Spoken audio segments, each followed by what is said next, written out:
Ang video na gusto kong i-share sa araw na ito sa inyo ay yung napanood ko sa sa YouTube channel na Next Level Soul ni Alex Ferrari at ang kanyang guest na si Harold Hal Elrod.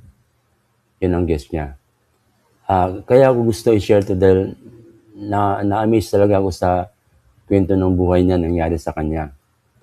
So, ganito po ang isi-share ko sa inyo na yung napanood ko sa nangyari sa buhay ni Hal Elrod, na hoping na pag napakinggan nyo ito ay katulad ko, namangha ako, sabi ko, ang galing, sabi ko, sana all.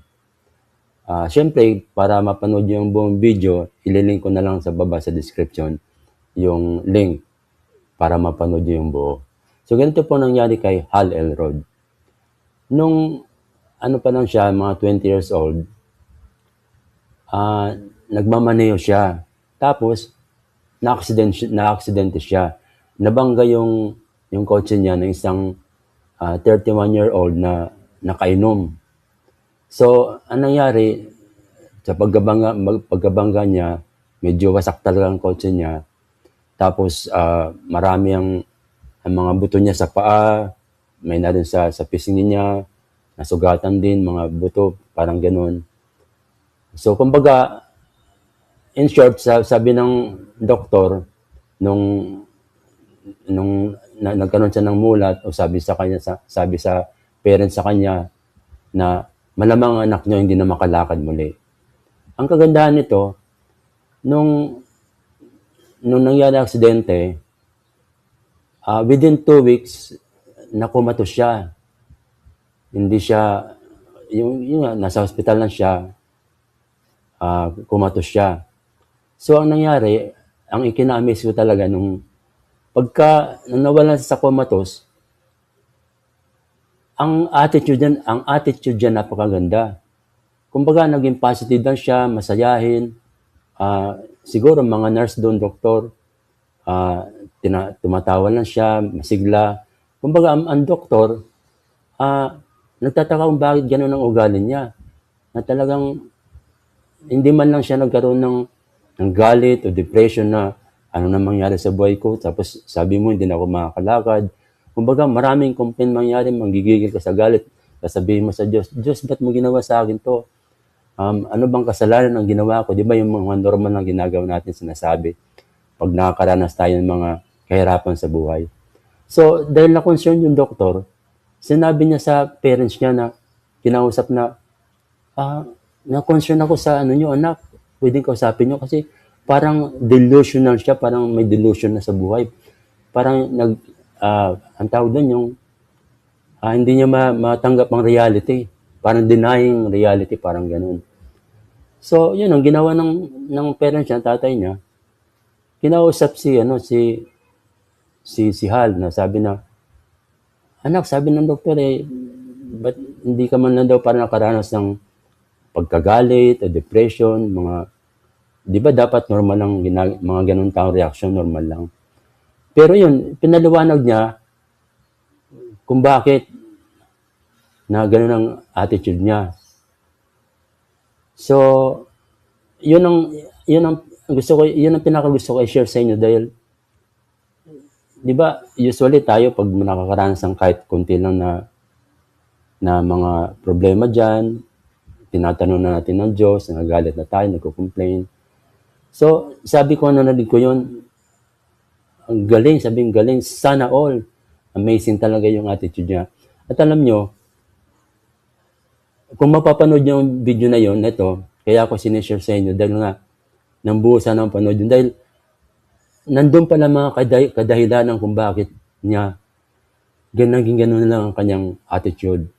Napakalalim pa ng karanasan niya, simula nung maliit pa siya, kasi meron siyang kapatid na, nung 8 years old pa lang siya, meron siyang kapatid na, baby pa lang, yung mga 2 years old, 3 years old, na ewan ko, basta naranasan niya na, siguro nahimatay, parang gano'n, heart attack yata, na sinesave ng mama niya, nakikita niya mismo yung nangyari kung paano niya save.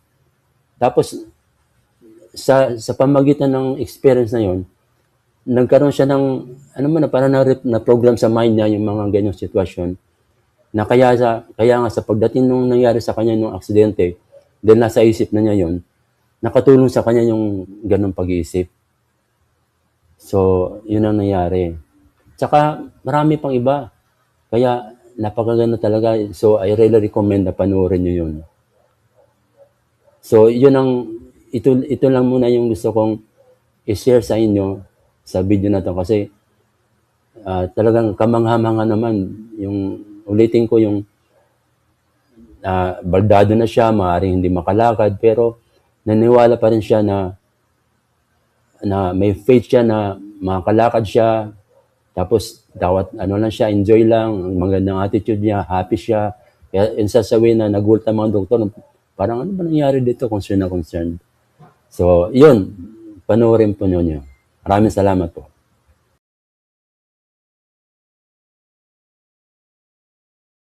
Ganun po ba? O sige, idadagdag ko itong naalala ko na tinatawag na na-share na napanood ko, na na-share ni Hal Elrod, yung tinatawag niyang 5-minute rule. So, kasi nung bago siya na aksidente, mga 1 year before, isa kasi siyang salesman. So, nag-aalok siya ng mga product.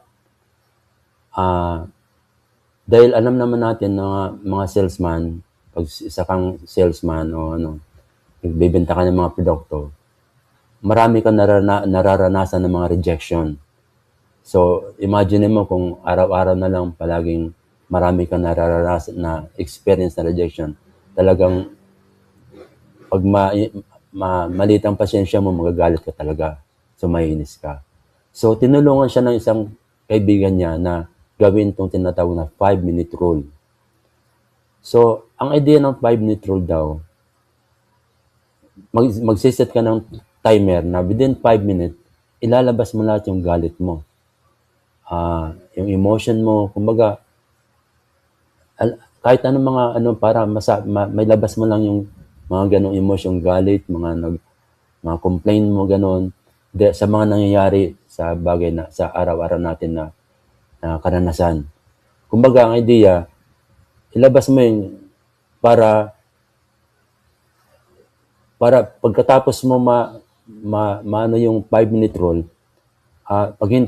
kasi timer ngayon may parang timer.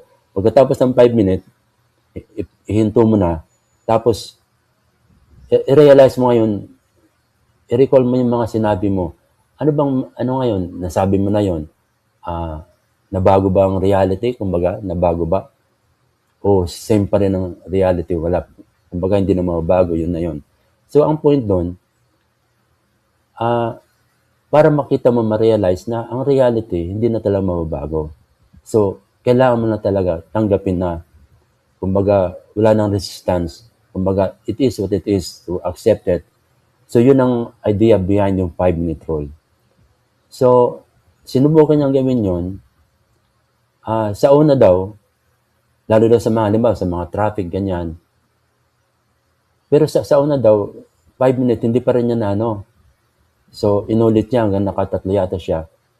Doon, na-realize na talaga na after yung 5 minutes na yun, talagang wala nang kailangan tanggapin na lang niya kasi wala talagang nangyari na hindi na mababago. So, ito palagay ko ang isang dahilan kung bakit nai-apply niya ito doon sa nangyari sa kanya nung na-aksidente siya. Kasi doon nung salesman pa lang siya, meron siyang naranasan na merong event dapat sa kanya ng company na bibigyan siya ng award dahil naging parang top seller yata siya, ganun. So, at the last minute, yung isang customer daw na nagbigay sa kanya ng malaki order, ay nag-cancel. So, imagine mo yun, nag-cancel, malaki order. Siguro, hindi na siya naging, anong nangyari sa event na yun, baka hindi siya nabigyan ng award. Anyway, ang point doon, in-apply niya yung 5-minute rule na yun. So, pagkatapos niya i-apply, yun, talagang hindi na siya nagalit. Kumbaga, it is what it is. Kumbaga, move on na lang kaagad, tuloy ang buhay. So, yun ang nangyari sa kanya dahil sabi nga dahil nasanay na sa ganun, hindi na niya naapa yung 5-minute rule. Kumbaga, within seconds na lang, pag ganun niya, within seconds, alam na niya, accept niya kaagad, move on, tapos mag-enjoy na lang, kumbaga, alam mo na lang kung anong sinakbang na positive ang attitude, mag-appreciate pa rin sa mga kung anong dapat i-appreciate. So, yun ang gusto kong idagdag sa na-share sa inyo kanina, yung karanasan niya sa nangyari na yun, ito siguro mismo nakatulong. At hindi lang to, mayroon pa siya mga na-share na napakaganda talaga na kaya ako binabagit na kailangan mapanood nyo dahil malaking tulong to sa inyo kung papagninayan nyo lang. Yun.